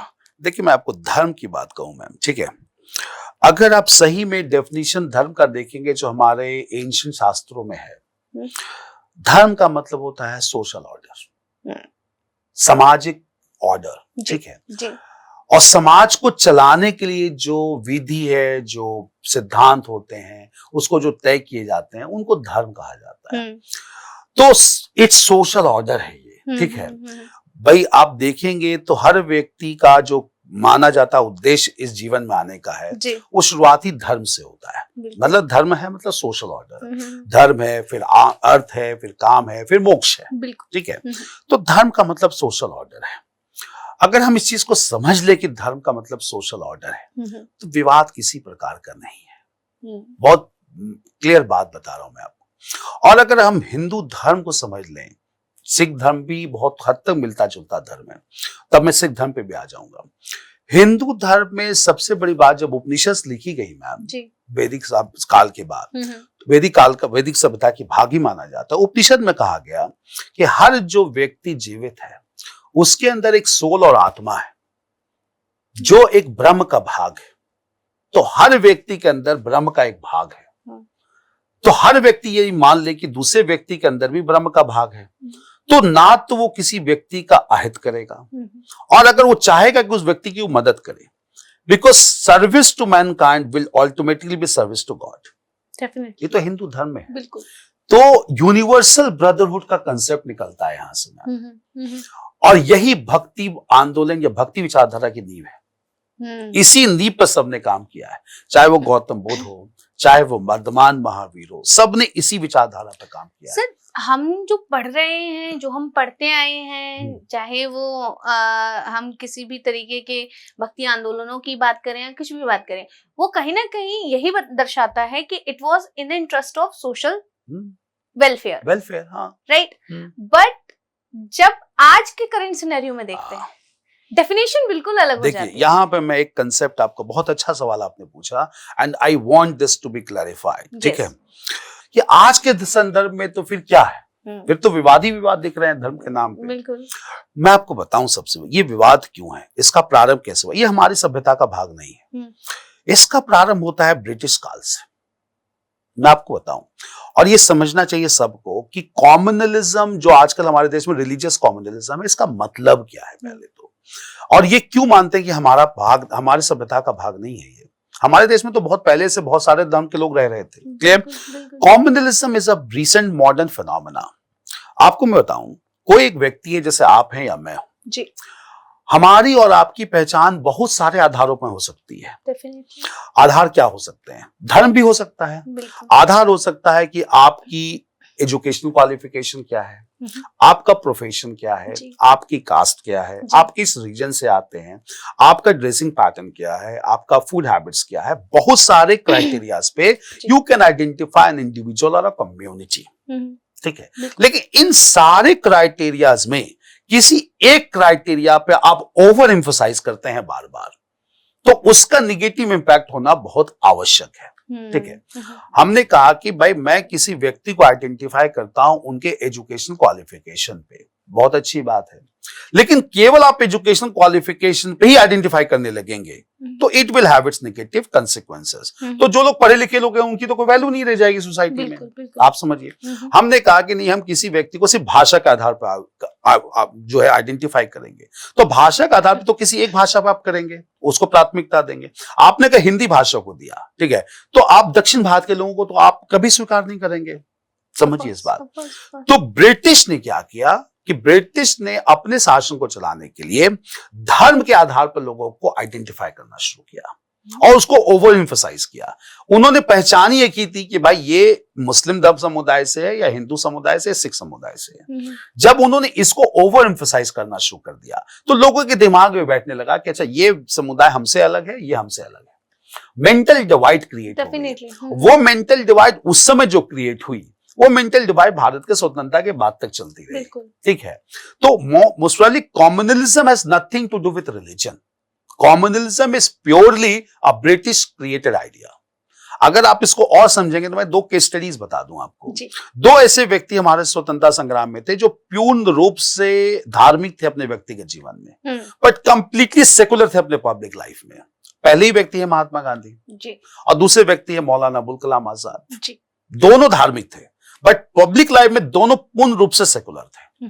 तो इसका अर्थ यह है कि धर्म एक व्यक्तिगत मामला है, ठीक है, आपकी सामाजिक नीति और पब्लिक नीति से कहीं पर प्रभावित नहीं होती है। और हर व्यक्ति जब समाज में होता है तो उसका कार्य होना चाहिए कि वो व्यक्ति को किसी क्राइटेरिया पर आइडेंटिफाई ना करे। हमारा धर्म ही कहता है कि हर व्यक्ति के अंदर तो सोल आत्म ब्रह्म का ही है, तो हर व्यक्ति की सेवा की जाए। और यदि हर व्यक्ति की सेवा की जाती है तो कोई समस्या ही नहीं है समाज। आइडेंटिफिकेशन तो हमने बनाया है जी। भक्ति आंदोलन की उस समय क्या आवश्यकता थी, क्यों किए गए, और उनका रिलेवेंस अब क्या है? क्या उनका जो रिलेवेंस है वो उतना ही इंपॉर्टेंट है, पॉजिटिवली या निगेटिवली इम्पैक्ट है? बहुत पॉजिटिव इन्फ्लुएंस आज भी है मैम। उस समय भक्ति आंदोलन का प्रारंभ इसलिए किया गया कि धर्म जो है वो बहुत कॉम्प्लिकेटेड हो चुका था, बहुत सारे सैक्रिफाइसेस होने लगे थे धर्म के नाम पे। तो धर्म जो है वो वायलेंट भी हो गया, बहुत कॉम्प्लिकेटेड भी हो गया, बहुत मटेरियलिस्टिक हो गया, ठीक है। तो कुछ लोगों को समाज में ये लगा कि धर्म का अर्थ तो ये नहीं है, हम कहीं ना कहीं डेविएट हो गए। तो एज अ सेल्फ करेक्शन कुछ लोग आगे बढ़ के आए, उन्होंने कहा नहीं, धर्म का मतलब है कंप्लीट डिवोशन टू गॉड, पूर्ण समर्पण। तो भक्ति शब्द का मतलब ही होता है पूर्ण समर्पण, मतलब पूर्ण समर्पण टू पर्सनली कंसीव्ड गॉड। आप जिस भी गॉड को मानते हैं आप उसके लिए पूर्ण समर्पित हो जाएं, दिस इज भक्ति, ठीक है। और उस भगवान को, उस ईश्वर को आप कोई भी नाम दे दें, कोई भी रूप दे दें, उनका रूप होता ही नहीं है।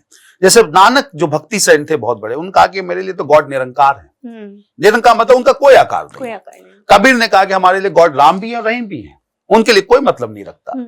इसका अर्थ यहां पे ये है कि ये जो भक्ति सेंट का मानना था कि धर्म को बहुत सिंपल बनाया जाए, धर्म का अर्थ केवल स्पिरिचुअल अपलिफ्टमेंट के लिए हो, और धर्म कभी भी इसका प्रयोग, धर्म का प्रयोग समाज को विभाजित करने के लिए ना हो। क्लियर? तो जितने भी ये लोग थे ये पूर्ण समर्पण दिखाते हैं, ठीक है। और जैसे कबीर और नानक ये निर्गुण सेंट थे, ये किसी गॉड को कोई आकार नहीं देना चाहते थे। कुछ सगुण सेंट्स भी थे, जैसे मीराबाई, वो लॉर्ड कृष्ण के लिए काफी डिवोटेड थी, और डिवोटेड इतनी थी कि उन्होंने अपना जो रॉयल जीवन था, राजपूत प्रिंसेस थी, छोड़ दिया था उन्होंने। सूरदास हो गए, नरसिंह मेहता हो गए, शंकर देव हो गए, चैतन्य महाप्रभु हो गए। तो यहां पर भक्ति आंदोलन आज रिलेवेंट क्यों है? आज रिलेवेंट ये है कि हम सारी औपचारिकता धर्म की करते हैं, लेकिन धर्म को औपचारिकता के तौर पर ही देते हैं, ना कि हम डिवोशन के तौर पर लेते हैं, ठीक है। अभी भक्ति आंदोलन इसलिए है कि चलिए गॉड के प्रति आपने पर्सनली कंसीव, कोई आकार नहीं है। मैं कहता हूं आज के यूथ को कि आप अपने लक्ष्य के प्रति इतने ज्यादा पूर्ण समर्पित हो जाएं कि आप सब कुछ भूल जाएं, ठीक है। आप देखिए कामयाबी आपको बहुत जल्दी प्राप्त हो जाएगी, लेकिन कितने लोग हैं जो अपने लक्ष्य को लेकर पूर्ण समर्पित है? यू हैव टू बी पूर्ण समर्पित। जितने भी लोगों ने मोक्ष की प्राप्ति की है, freedom from the cycle of birth, जितने दुख का अंत सब किया, कैसे किया उन्होंने? ऑब्जर्व करके और डिवोशन के साथ। क्लियर? आज की जनरेशन, आज के समाज में हमें क्या चाहिए? वही डिवोशन चाहिए। आप किसी के प्रति डिवोटेड मत रहिए, अपने लक्ष्य के प्रति रहिए। 1 साल की बात, आपको कोई भी रोक नहीं सकता अपने सक्सेस से। बट डिवोशन, समर्पण मतलब पूर्ण समर्पण, भक्ति। तो अगर आपने लक्ष्य आईएएस बनने का रखा है तो आप कहिए कि भाई मैं पूर्ण समर्पण हूं आईएएस के लिए, no other thing, no second thought. आप जब इस तरह से अपने टारगेट और लक्ष्य रखेंगे, आपको कोई भी कामयाबी से दूर नहीं रख सकता। बिल्कुल, very very interesting thing and very interesting facts about religion, about bhakti. But still अगर मैं बात करूं, there is a word secularism, उसका क्या मायने हैं आज की सिचुएशन में? क्योंकि जब हमने कॉन्स्टिट्यूशन में वो वर्ड डाला था उस वक्त तो बहुत दिक्कत थी, जो आपने बोला कि ब्रिटिशर्स की तरफ से ही ये सारी प्रॉब्लम्स आई थी, तो इसीलिए हमने उसको नलिफाई करने के लिए और लोगों को समझाने के लिए वो वर्ड यूज किया कि we are a secular country. आज की बहुत सारे डिबेट्स देखते हैं न्यूज में, ये वर्ड एक सेक्युलरिज्म हो गया, कॉन्स्टिट्यूशनलिज्म हो गया, ये सारी चीजें बहुत बार बार ऊपर आ रही हैं। बहुत सारे कम्युनल राइट्स भी हो रहे हैं। Why so? देखिए मैम, सबसे इंपॉर्टेंट यहाँ पे ये है कि हमारे देश में सबसे पहले ये समझना है कि हमने सेकुलर की परिभाषा क्या दी है। हाँ। भारत पूरे विश्व में एक यूनिक देश है सेकुलरिज्म को लेकर। हमारे देश में जो सेकुलर होने की परिभाषा है वो अन्य देशों से बिल्कुल अलग है। जी। अन्य देशों में जो सेकुलर की परिभाषा है वो ये है कि there is a complete dichotomy between state and religion. State बिल्कुल अलग है, रिलीजन बिल्कुल अलग है। अगर कोई रिलीजियस विवाद होता भी है तो स्टेट विल नॉट इंटरवीन। हमारे देश भारत केवल एक ऐसा देश है जो सेकुलर की एक पॉजिटिव परिभाषा देता है, और वो ये कहता है कि यदि कोई इंट्रा रिलीजियस डिस्प्यूट है, कोई इंटर रिलीजियस डिस्प्यूट है, तो स्टेट कैन इंटरवीन। लेकिन स्टेट का अपना कोई रिलीजन नहीं होगा। बिल्कुल ठीक है, ये संविधान के शब्द में यूज कर रहा हूं। इसका इम्प्लीकेशन क्या है? इसका इम्प्लीकेशन ये है कि भारत जब स्वतंत्र हुआ और सेकुलर वर्ड को बाद में जब 1976 में इनकॉर्पोरेट किया गया 42nd अमेंडमेंट एक्ट से, तो ये बात कही गई कि ठीक है, स्टेट का अपना कोई रिलीजन नहीं है, लेकिन स्टेट इंटरवीन करेगा। स्टेट इंटरवीन कर सकता है इसलिए कि उनको पता था कि भारत में जागरूकता बहुत ज्यादा नहीं है, धर्म के नाम पर लोग मूव आउट कर जाते हैं, और अन्य देशों में ऐसा नहीं है। तो हमें कुछ ना कुछ सरकार को पहल करनी होगी ताकि लोगों को समझाया जा सके कि आपके धर्म में भी ऐसी बात नहीं है। प्रॉब्लम धर्म को लेके ये है, मैम आपको बता दूं कि जानकारी बहुत कम है, मिस इंटरप्रिटेशन बहुत ज्यादा है। वही बात है, हिस्ट्री जाननी चाहिए कि कौन सा फैक्ट, कौन सा वर्ड, कौन सी चीज कहां से आई है और क्यों आई है। अभी आप देखिए, मैं एक लाइन यूज करूंगा मैम जी, कि GB Shaw, George Bernard Shaw ने एक लाइन कही थी इस्लाम रिलीजन के बारे में कि Islam is the best religion but the followers of Islam are the worst. इसका मतलब क्या है? रिलीजन बहुत अच्छा है लेकिन जानकारी नहीं है लोगों को, डिस्टॉर्टेड वर्जन जानते हैं लोग। अगर आप डिस्टॉर्टेड वर्जन जानते हैं तो वो चीज को फॉलो करेंगे आप। अगर आप सही मायने में चीजों को समझेंगे धर्म, तो धर्म कभी आपको इसलिए कहा कि वायलेंस करना है, कभी किसी दिन कोई भी धर्म नहीं बोलता, कोई भी धर्म नहीं। तो ऑब्वियसली ये सारी चीजें हमें समझनी चाहिए कि धर्म का मतलब केवल स्पिरिचुअल अपलिफ्टमेंट है, और आप अगर पूर्ण समर्पण है तो वो बहुत अच्छी बात है, आपने लक्ष्य में भी कामयाब होंगे आप, ठीक है। लेकिन कहीं ना कहीं पे आपको ये समझना है कि भारत में जो सेकुलरिज्म चल रही है वो सेकुलरिज्म जो है बहुत अलग है, बहुत जरूरी भी है, ठीक है। अब जैसे फॉर इंस्टेंस आपकी बात करें, मैं ट्रिपल तलाक की बात करूं जी, सरकार ने पास किया, कोई सरकार को हस्तक्षेप करने का अधिकार है, इंटरवेन करने का, लेकिन वो अगर सही में देखें तो बहुत अच्छी चीज है, बहुत अच्छी चीज है, महिलाओं के अधिकार की बात है वहां पे। तो ऑब्वियस सी बात है, ये तो अच्छी बात है। लेकिन अगर कुछ लोग इसका मिस इंटरप्रिटेशन भी करते हैं, तो पॉइंट यहाँ पे यही है कि मैंने आपको कहा कि जागरूकता जो है बहुत बड़े स्तर पर होनी चाहिए, क्योंकि स्टेट की तो डेफिनेशन ही यही है कि कोई भी डिसीजन जो स्टेट का होगा वो in the interest of nation होगा, in the interest of community public होगा। बिल्कुल। तो आपको ये समझना पड़ेगा कि लोगों को कि सबसे पहले जो धार्मिक कहते हैं, विडंबना ये है मैम, उनको धर्म की जानकारी नहीं है ज्यादा, उनको पढ़ना चाहिए, उनको पूरी तरह समझना चाहिए और तब डिबेट करना चाहिए। That would be an intellectual debate. That's definitely true, and वही है कि सबका मालिक एक है, जो बोलते हैं कि सारे धर्म भी जहाँ से आए हैं वो एक ही ओरिजिन है, एक ही ओरिजिन है, और उसका किसी भी धर्म का जो फाइनल से है वो ये कभी नहीं होता है कि आप लोग किसी धर्म के साथ पक्षपात करें या कुछ भी करें। अशोक की पॉलिसी धर्म की हो जी, या अकबर की पॉलिसी सुलह कुल की हो, जी, सबका थीम एक ही है, peace among all religions. Of course, that's all purpose. Thank you so much sir. This topic is actual, मुझे लगता है कि कभी खत्म ना होने वाला टॉपिक है, because history is in it self, it's very very humongous and इतना ज्यादा क्यूरियोसिटी जनरेट कर देती है, मुझे लगता है कि मैंने ही पता नहीं अपने आप ही कितने सारे सवाल पूछ लिए and I am still not satisfied, but just because time कम है हमारे पास and we will wrap it up जल्दी से। थोड़ी सी 2-3 चीजें पूछूंगी स्टूडेंट्स को लेके, एस्पिरेंट्स को लेके, टिप्स एंड ट्रिक्स थोड़ा सा बता दीजिए कि हिस्ट्री अगर आप सोच रहे हैं ह्यूमैनिटीज में आने का, हिस्ट्री ऑप्शनल लेने का यूपीएससी में, तो क्या माइंडसेट होना चाहिए उस दौरान?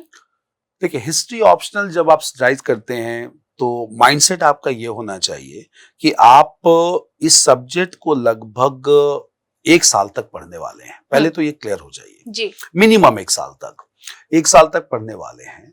और 1 साल तक आप तभी पढ़ सकते हैं जब इस सब्जेक्ट में आपका इंटरेस्ट बहुत डेवलप हो। बिल्कुल।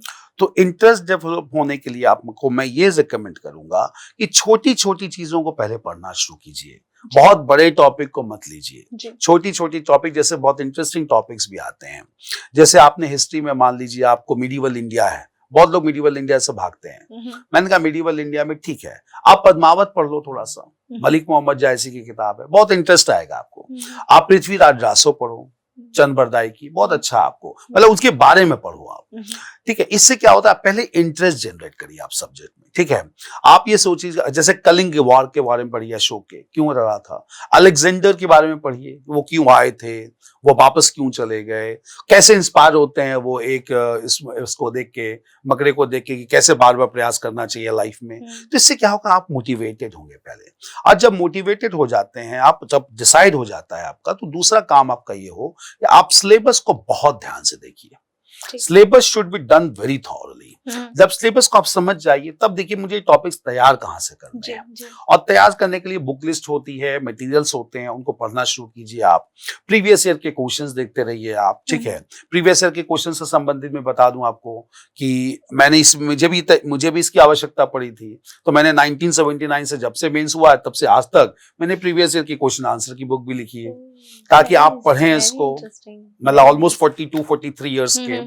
तो इशू है कि प्रीवियस ईयर के देखिए आंसर फ्रेम कैसे होते हैं, और उसके बाद ठीक है आप आंसर्स लिखिए, get it evaluated, clear, get it evaluated with someone who understand the nuances. तभी लोग टेस्ट सीरीज वगैरह भी करते हैं, आप कहीं भी कर सकते हैं, ठीक है। तो ये पूरे प्रोसेस में आपको इस तरह से आना है, ठीक है। जब आप इस तरह से पूरे प्रोसेस में आएंगे तो बिलीव मी आप बहुत एंजॉय करने लगेंगे। 4-5 मंथ्स में आपका ऑप्शनल तैयार भी हो चुका होगा, and you will be very confident to write mains examination. Thank you so much, sir. And any last words to the aspirants? Last words is only one thing, that is complete समर्पण, पूर्ण समर्पण to your लक्ष्य। Clear, जिसने पूर्ण समर्पण किया है उनको मोक्ष की प्राप्ति हुई है। तो यूपीएससी तो बहुत छोटी सी चीज है, ठीक है। तो अगर आप यहाँ पे इस फील्ड में आए हैं तो I would only recommend you one thing, not only Shraddha, I want पूर्ण समर्पण। जिस दिन ये भक्ति का भाव आपके अंदर आ गया, believe me, there is no competition for you, you are already selected. Thank you so much, sir. I really hope you also enjoyed this conversation. And thank you so much to all of you.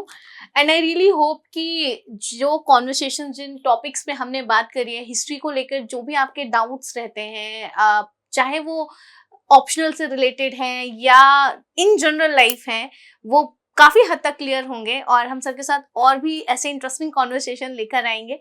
तब तक keep watching us, keep loving us, and thank you so much. Thank you so much.